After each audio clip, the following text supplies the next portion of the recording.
Vous êtes d'accord avec René Emmanuel Sadi, qui vient calmer tout le monde, qu'attendez, le chef de l'État dit, en temps opportun, il vous dira s'il reste ou s'il va au village. Le président n'a encore rien dit sur sa candidature. D'accord. Le comité dit ceci, Jean-Baptiste, le gouvernement déplore vivement la véhémence de certaines prises de position focalisées sur le seul enjeu présidentiel et fondées sur une interprétation spécieuse et abusive des propos du président de la République.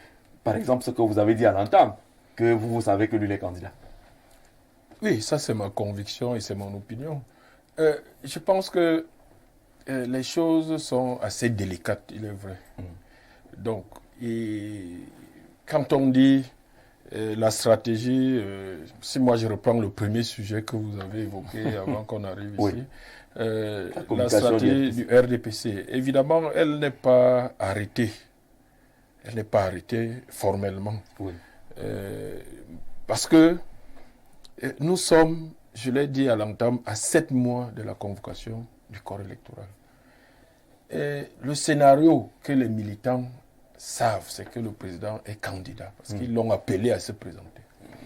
Et que les textes prévoient que c'est ça. Voilà, parce que s'il n'est pas candidat, ça suppose que soit il démissionne entre-temps, soit il y a un congrès du RDPC qui propose et qui élit un nouveau président national qui sera le nouveau candidat naturel. Or, nous sommes à 7 mois. Si on me consultait sur cette hypothèse d'un nouveau président national et d'un nouveau candidat, moi je trouverais que c'est trop risqué. À 7 mois, on a vu rarement quelqu'un se fabriquer comme candidat en si peu de temps pour une élection aussi importante. On connaît l'homme Paul Biya, on connaît ses idées. Il y a des difficultés. Moi, je pense qu'il faut... moi, je ne suis pas d'accord avec Engelbert, qu'il n'a rien dit. Le fait de dire qu'il est déterminé. Et sa détermination reste intacte. Même si ce n'est pas l'annonce explicite, mais il a dit quelque chose qui peut être interprété comme s'il était prêt à poursuivre le travail qu'il fait. Et l'avantage, à mon humble avis, de cette logique de candidature, c'est d'abord, en République, on ne joue pas au cache-cache. Parce que il ne faut pas lever la tête. En République, oui, mais ça c'est la tradition africaine.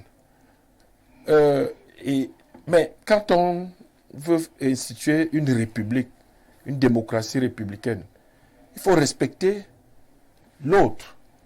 Il faut donc poser clairement les débats sur la table et ça permet effectivement de consolider la démocratie. Parce que la démocratie qu'on fait en jouant au cache-cache n'est pas une démocratie. Ça tend vers la sorcellerie.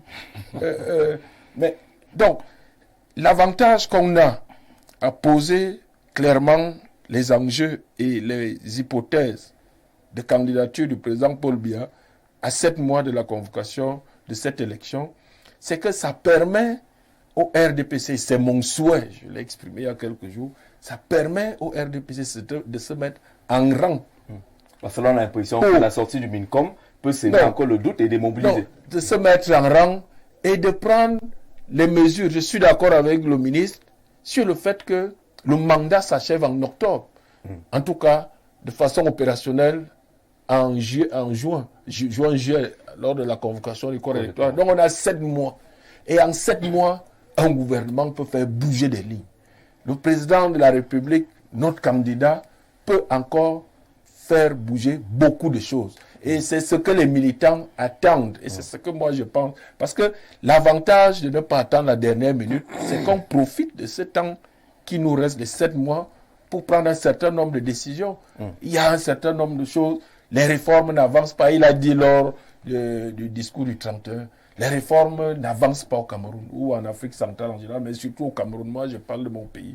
Il y a un potentiel de croissance qui est le double de ce que nous avons actuellement. Pourquoi les réformes n'avancent pas chez nous alors qu'ailleurs, en Afrique de l'Ouest en général, ça avance? Il faut une réorganisation de la gestion de l'État, du gouvernement. Une réorganisation. Plus que le remaniement, c'est une question d'homme. Parce que si on réorganise même, on adopte notre stratégie organisationnelle, même les mêmes hommes d'aujourd'hui peuvent produire mieux. L'organisation de notre État aujourd'hui ne permet pas les réformes. Je vais vous prendre un exemple pour l'étayer. Est-ce que vous saviez que avec l'appareil d'État ordinaire, on n'aurait jamais organisé la CAN? Même le CHAN, même la CAN féminine à 2 poules, on ne l'aurait jamais fait. Il a fallu faire appel. Et pourquoi on a fait...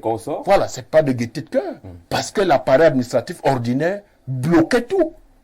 Si on n'avait pas fait appel à une organisation spéciale, donc adaptée à l'atteinte de ces objectifs, on n'aurait jamais réalisé même 25% des stades que les gens critiquent aujourd'hui.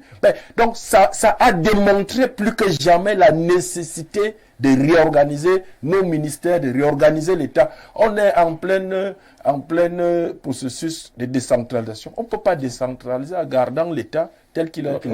Donc, et en 7 mois, nous pouvons donner des gages à nos militants, aux populations, en sachant que le président doit renouveler son mandat, même si on évoque la transition. Tout cela fait partie de la transition, de l'héritage qu'on va laisser aux générations à venir. On souhaite que ça soit toujours la génération à venir du RDPC. Donc, raison de plus pour travailler jour et jour pour la candidature. Il n'y a plus...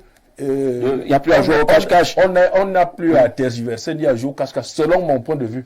Et je pense que si on réorganise le gouvernement, l'organisation de l'État, on injecte du sang neuf, peut-être aussi dans ce gouvernement, on sera en rang de campagne. D'accord. Sylvestre, oui. Quel est l'intérêt du ministre de la Communication, porte-parole du gouvernement, à entrer dans ce débat aujourd'hui? Je pose la question autrement et je réponds. Qu'est-ce que le MINCOM veut dire? Parce que le MINCOM est l'ancien secrétaire général du comité central du RDPC, membre du bureau politique, porte-parole du gouvernement. Je ne pense pas que le MINCOM ait pris sur lui seul. Vous savez, le MINCOM a utilisé beaucoup d'adjectifs. Je vais aussi en faire usage. Chaque phrase a au moins 2 adjectifs. Ça veut dire la forme d'insistance, si on prend la phraséologie. Il ne peut pas prendre sur lui seul de dire ce qu'il a dit là. Parce que normalement, le président est candidat. Normalement, les textes de RPC le lui disent, la Constitution le lui permet, il n'y a aucune raison qu'il ne soit pas candidat. Sauf si c'est lui-même qui ne veut pas. Mais s'il ne veut pas, il doit faire exactement ce que Atemengue dit. Mais il paraît qu'il y a une tournure où le bureau politique peut faire tout, comme le Congrès. J'en sais rien, hein? J'ai souvent l'habitude d'entendre ça. On dit qu'il n'y a pas de Congrès depuis 12 ans et le bureau politique a réglé ce problème. Donc le président ne l'ayant pas fait, pour moi il est candidat. Mais qu'est-ce que Sadi dit? Et c'est bien d'insister sur qui est Sadi. Tout à fait. Oui. Sadi dit, le président n'a pas encore dit qu'il est candidat. Et moi je comprends que le président n'a pas encore dit qu'il n'est pas candidat. C'est parce qu'on se comprend, hein? Non. Aidez-nous à comprendre. Parce que le président a une seule chose à dire, c'est qu'il n'est pas candidat. Si le candidat n'a rien à dire, c'est ce que vous dit. Si le président est candidat, il n'a rien à dire. Ça va de soi. C'est ça, ça va de soi. Mais si Sadi commence à dire que le président n'a pas encore dit qu'il n'est pas candidat, ça fait problème. Et là, je me demande, qui parle? Est-ce que c'est le membre du bureau politique qui parle? Lorsqu'on sait combien de membres du bureau politique restent aujourd'hui en vie et en activité, si ça dit prend cette liberté de dire ça ainsi, en vous disant qu'un commentaire inapproprié et spécieux, vous amenez à une interprétation spécieuse et abusive. Abusive, c'est très grave. Vous amenez à croire que le président a dit qu'il est candidat. Alors que normalement, de par leur texte, le président est candidat. Ce qu'on attend, c'est qu'il nous n'est pas candidat. À ce moment-là, est-ce que Sadi n'a pas parlé avec le bon Dieu? Et à la suite de ses doutes, c'est les doutes du bon Dieu, le président de la République. C'est le président, le bon Dieu de RDPC. Hein? Lorsque vous échangez avec un homme qui ne vous dit plus rien, ni à travers les actes, ni avec la parole, vous êtes perdu. Vous êtes obligé d'écrire ce que ça dit là. Parce que comme dit mon ami Atemengue, effectivement, à 7 mois, c'est difficile de construire une candidature. Mais à la réalité, Jean-Jacques Zé, non même. Je pense que le jour auquel les militants du RDP se prêtent, le président le connaît très bien. Vous ne pouvez pas avoir quelqu'un avec vous depuis 42 ans. Non, C'était combien? De 85 à aujourd'hui. Et lui fait l'insulte, que lui, il n'a rien fait. Parce que dire qu'il n'y a que lui, veut dire qu'il n'a rien fait.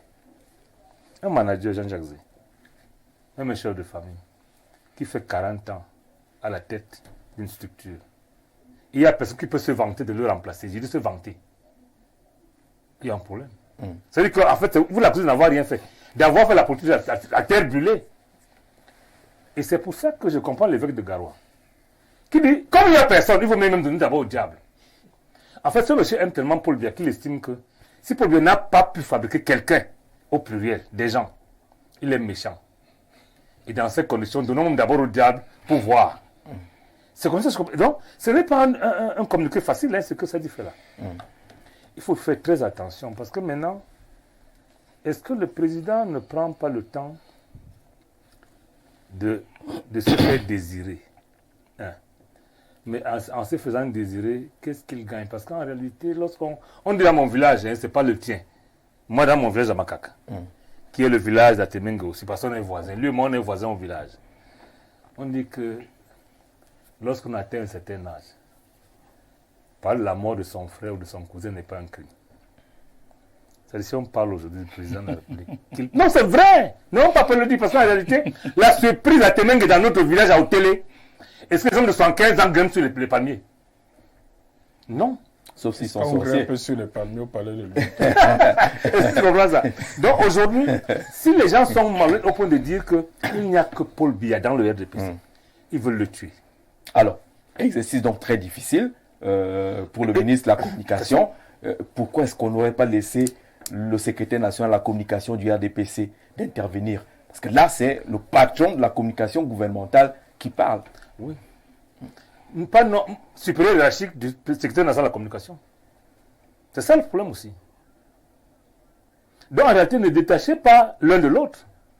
Sadi est un homme politique accompli, je dirais depuis tout le monde.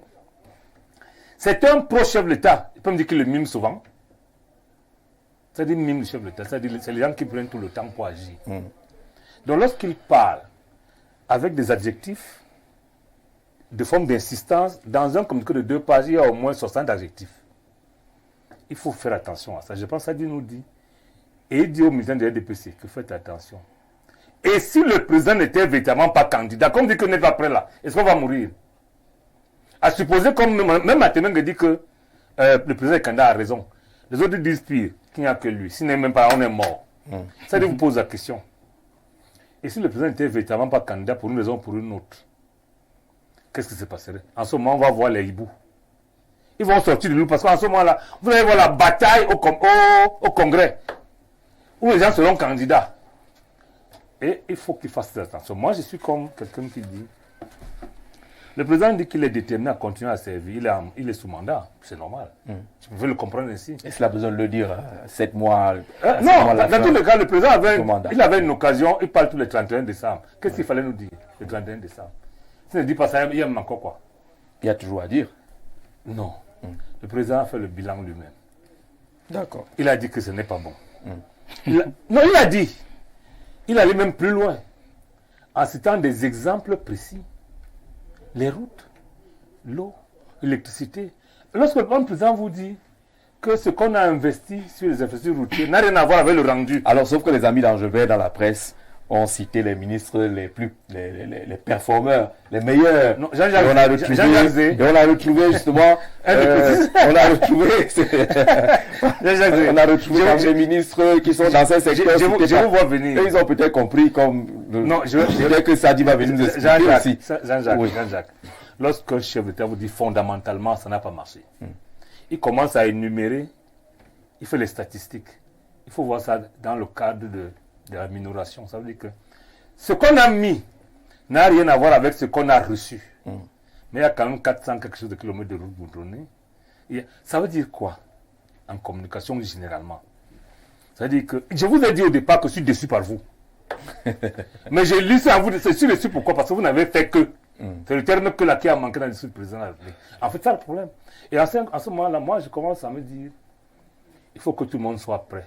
Et à tout. Je disais à mon ami Atemengue, je crois avant-hier ou hier, qu'il faut commencer à intégrer que même si le président est candidat, que le RDPC perd les élections. Et je finis en vous disant que si nous faisons la typologie sociologique des acteurs de l'épiscopat camerounais catholique qui a pris parole, nous avons 3 évêques que nous connaissons très bien. On a un évêque qui est le fils spirituel de Toumi. Oui, le cardinal. On a un évêque qui officie là où il vient d'avoir des inondations qui ont été gérées, comme vous savez, je n'en dirai pas plus.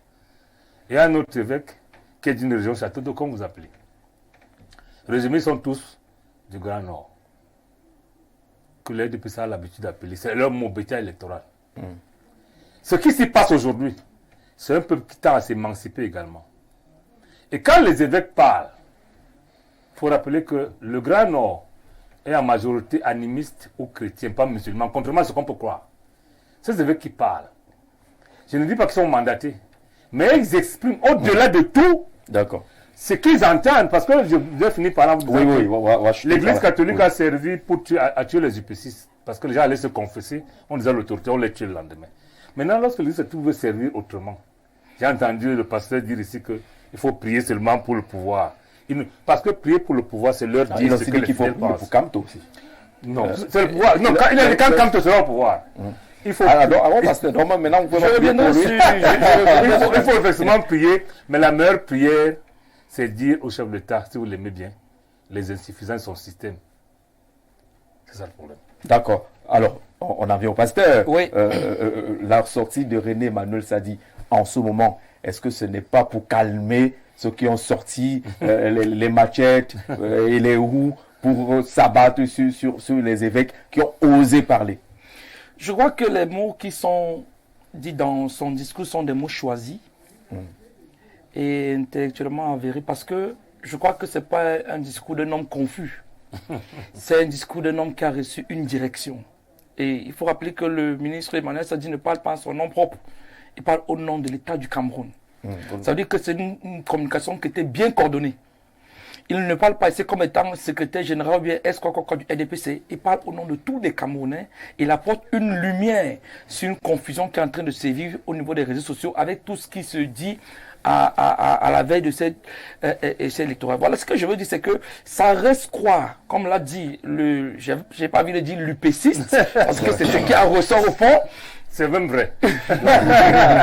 D'accord. Il y a beaucoup de doutes dans ce que le ministre a écrit, et ça laisse entrevoir beaucoup de choses en même temps. Et s'il n'était pas président, candidat, et s'il n'était plus candidat en 2025, on ferait quoi? Qu'est-ce que le Cameroun deviendrait? Parce que là, comme a dit le maire tout à l'heure, il n'a rien dit, ça veut dire qu'il a dit. Il n'a jamais dit d'une manière ouverte qu'il se présentait comme candidat. Ça veut dire que naturellement, il est. Je crois que le RDPC ou encore l'État du Cameroun est en train de vouloir traverser la phase la plus sombre de sa politique pour 2 raisons. Numéro 1, lors d'un discours aux Nations Unies, Paul Biya l'a dit, c'est là où le bien-aimé Gilbert le dit, que quand le temps opportun viendra, il dira s'il va partir au village. Non, c'est pas Nations Unies, c'est à Yaoundé. Il a dit aussi aux Nations Unies, je crois que un journaliste a aussi posé cette question-là quelque part, il a aussi réitéré les mêmes mots. Le temps viendra où il le dira, où il ne le dira pas. Je pense qu'il faut qu'on ait des idées claires, M. Jean-Jacques, sur la candidature du chef d'État. On parle quand même de la présidentielle. Là. Oui, on a il faut que le Camerounais ait l'idée claire. Encore la confusion. Et que l'Église en général, parce que là, ça met tout le monde à la confusion. Et le communiqué du ministre vient encore appuyer le doute de ce que les Camerounais pensent. J'ose croire, comme le bien-aimé a dit, que s'il ne se présentait pas en 2025, est-ce qu'il y aura le temps de préparer un congrès et de présenter un candidat national? Tout pris en charge, c'est pas un problème. Il faut le dire. S'il faut tenir compte de ça, il faut donc dire que le RDPC, qui est le parti au pouvoir, a établi un système de telle en sorte que même à 48 heures, il peut présenter un candidat qui remporte des élections. Or, j'ai peur de le croire. Si je m'en tiens à cette opinion, je dirais donc que le nombre de cas d'entrée qu'on a retrouvé au Nord Cameroun prépare de telles éventualités. Parce qu'à 7 mois des élections, à 7 mois des élections présidentielles, on n'est pas encore clair sur le candidat du RDPC. Sur le président actuellement au pouvoir. S'il va se représenter ou pas. Donc je pense que les Camerounais, si ça peut nous aider au sortir d'ici. Vous auriez préféré que René Emmanuel Sadi nous laisse depuis le 31 décembre être convaincu que Paul Biya est candidat. Ce qui est sûr, comme l'a dit le maire tout à l'heure, naturellement il l'est. Mais le fait qu'il ne l'a pas dit d'une manière ouverte, lui laisse encore le temps sur les 7 mois qui restent. Je pense que M. Paul Biya, qui est le président du Cameroun, qui est en train de préparer une phase de transition politique, parce qu'il est président sortant, il faut le dire ainsi, devrait situer les Camerounais sur sa candidature ou sur un potentiel retour au village ou une potentielle présentation en 2025 au mois d'octobre. Donc, nous qui sommes Camerounais, en particulier l'Église, parce que je venais tout à l'heure dans ce que le bien-aimé a dit sur la sortie excessive, je veux le dire ainsi, des évêques de l'Église catholique, une sortie que je trouve excessive dans le propos et dans les paroles tenues. Je me dis qu'il devrait avoir beaucoup de réserves. Quelqu'un a dit, je crois que c'est, si je ne me trompe pas, c'est Shakespeare qui a dit que le diable ne savait pas ce qu'il faisait quand il créait l'homme politique.